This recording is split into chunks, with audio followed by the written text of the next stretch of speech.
ધારી police દ્વારા રાજુલા સફાઈ કામદારોની નજરકેદ રખાયા છે। થોડા દિવસોથી રાજુલા નગરપાલિકા સફાઈ કામદારોની કાયમી ન કરતા આંદોલન રસ્તા રોકો આંદોલન કરવામાં આવ્યું હતું। પોલીસે ધરપકડ કરી કાયદેસરની કાર્યવાહી કરી હતી અને ધારી પોલીસમાં હાજર થવાનું કહ્યું હતું, જેમાં 6 થી 7 સફાઈ કામદારોની તબિયત લથડતા 108 દ્વારા સરકારી દવાખાને ખસેડાયા હતા। ત્યારે રાજુલા વાલ્મીકી સમાજ અને સફાઈ કામદારના યુવા પ્રમુખે સફાઈ કામદારોને નગરપાલિકા કાયમી ન કરે ત્યાં સુધી આંદોલન શરૂ રહેશે તેવું જણાવ્યું હતું।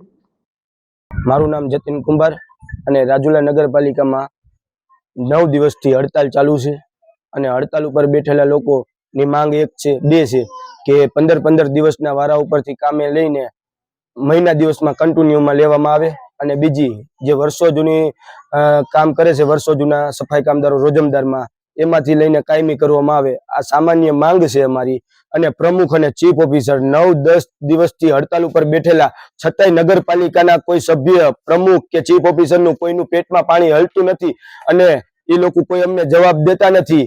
અને અમારી જે કાંઈ વાલ્મીકી સમાજ છે એની અરે અત્યાચાર કરીને અમારી સમાજને નાની સમજીને અમારો દુરુપયોગ કરે છે। અને બીજું એ કે અમારો આંદોલન જે કાંઈ આ આંદોલન ચાલી રહ્યું છે એને ભંગ કરવા માટે પોલીસની મદદથી અમારી અટકાયત કરવામાં આવે છે અને અમારા આંદોલન ભંગ કરવાનો આ લોકો એક ષડયંત્ર રચે છે। આંદોલનમાં અમે લોકો 150 આસપાસ આ 10 દિવસથી આંદોલન ચાલે છે। અમારી મુખ્ય માંગ બે છે, એક તો કે 15 દિવસના વારામાંથી જે લોકોને લેવામાં આવે છે કામદારોને એને મહિના દિવસ કન્ટિન્યુમાં લે અને જે રોજમદાર સફાઈ કામદારો છે એને કાયમી કરવામાં આવે। અને આ આંદોલનમાં અમારી મુખ્ય બે માંગો છે। આ બે માંગો અમારી પૂરી થઈ જાય એટલે અમારું આંદોલન અહીંથી સમાધાન સુખદ સમાધાન કરીને સમાપ્ત કરી જાય।